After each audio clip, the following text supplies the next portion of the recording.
เปิดนำไส้ขัวมิตรภาพลาวไทยแห่งที่ 5 บริคำไซบึงกาฬอย่างเป็นทางการ พิธีเปิดการนำไส้ขัวมิตรภาพลาวไทยแห่งที่ 5 บริคำไซบึงกาฬอย่างเป็นทางการ ได้จัดขึ้นในวันที่ 25 ธันวาคม 2025 ที่เมืองปากสันแขวงบริคำไซโดยการเป็นประธานร่วมระหว่างพนาธานทองลุ่นศรีสุฤทธิ์ประธานประเทศแห่งสาธารณรัฐประชาธิปไตยประชาชนลาวพร้อมด้วยภรรยาและพระบาทสมเด็จพระวชิรเกล้าเจ้าอยู่หัวแห่งราชอาณาจักรไทยพร้อมด้วยพระราชินีโดยมีการเข้าร่วมของทานนายกรัฐมนตรีหัวหน้ากรมและบรรดาแขกที่เกี่ยวข้องต่างๆ2ฝ่ายเข้าร่วมในพิธีอันมีความหมายสำคัญดังกล่าวพระนาธานสอนไซศรีพันดรนายกรัฐมนตรีแห่งสปป.ลาวและพระนาธานอนุทินชาญวีรกูลนายกรัฐมนตรีแห่งราชอาณาจักรไทยได้ขึ้นกล่าวรายงานผลสำเร็จของโครงการก่อสร้างขัวมิตรภาพลาวไทยแห่งที่ 5 บริคำไซบึงกาฬโดยได้ยกให้เห็นประวัติความเป็นมาและความสำคัญของโครงการก่อสร้างดังกล่าวซึ่งเป็นโครงการร่วมมือระหว่างรัฐบาลแห่งสปป.ลาวและรัฐบาลแห่งราชอาณาจักรไทยที่สอดคล้องกับความมุ่งมา่ปรารถนาของรัฐบาลทั้งสองประเทศก็คือประชาชนสองชาติลาวและไทยโดยเฉพาะแม่นแขวงบริคำไซและจังหวัดบึงกาฬเพื่อเชื่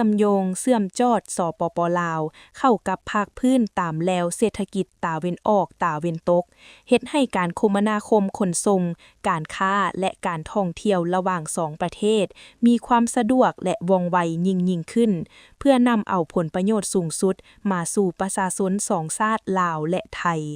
ผลสำเร็จของการก่อสร้างขัวมิตรภาพแห่งนี้บ่เพียงแต่ช่วยส่งเสริมการพัฒนาทางเศรษฐกิจสังคมในระดับท้องถิ่นและภาคพื้นเท่านั้นแต่ยังเป็นสัญลักษณ์ที่พ้นเด่นของสายพัวพันมิตรภาพและการร่วมมืออันดีงามฐานบ้านใกล้เฮือนเคียงที่ดีระหว่างสปป.ลาวและราชอาณาจักรไทยที่มีมาแต่ดนนานและการเป็นคู่ร่วมยุทธศาสตร์เพื่อการเจริญเติบโตและการพัฒนาแบบยืนยาวระหว่างสองประเทศนอกจากนี้ผลสำเร็จดังกล่าวยังมีความหมายสำคัญในโอกาสเฉลิมฉลองครบรอบ75 ปีของการสร้างตั้งสายพัวพันทางการทูตระหว่างสองประเทศในเดือนธันวาคม 2025 นี้นอกจากนี้พระนาธานทองลุ่นศรีสุฤทธิ์ประธานประเทศแห่งสปป.ลาวและพระบาทสมเด็จพระวชิรเกล้าเจ้าอยู่หัวแห่งราชอาณาจักรไทยได้ให้เกียรติขึ้นกดปุ่มเปิดแผ่นป้ายที่ระลึกและป้ายกรรมสิทธิ์ขัวมิตรภาพลาวไทยแห่งที่ 5 เยี่ยมชมการวางแสดงรูปภาพและวิดีโอเกี่ยวกับโครงการก่อสร้างขัวมิตรภาพลาวไทยแห่งที่ 5 และได้ถ่ายรูปร่วมกันเพื่อเป็นที่ระลึกให้แก่ทั้งสองนักข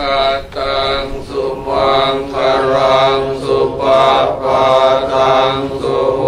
ติตังสุขโนสุมโห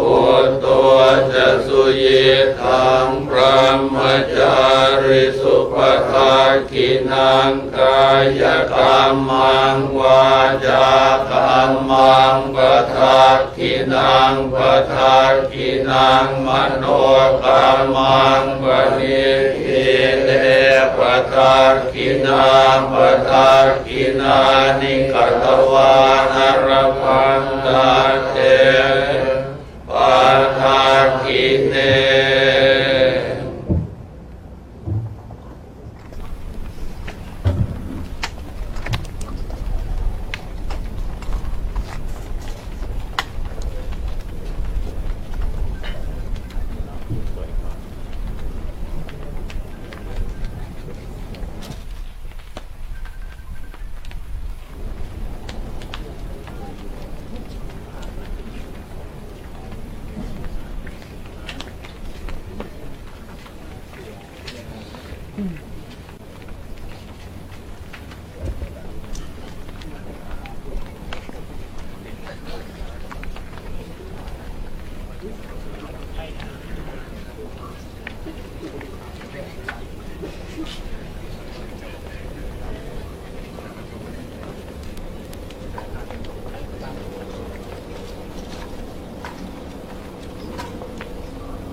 โครงการก่อสร้างขัวมิตรภาพลาวไทยแห่งที่ 5 ได้เริ่มดำเนินการศึกษาความเป็นไปได้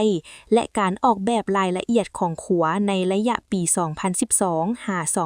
2014 ได้มีการลงนามข้อตกลงว่าด้วยการก่อสร้างขัวระหว่างกระทรวงโยธาธิการและขนส่งของลาวและกระทรวงคมนาคมของไทยในวันที่ 14 มิถุนายน 2019 ผ่านมาได้เริ่มการก่อสร้างอยู่ฝั่งไทยแต่วันที่ 30 มิถุนายน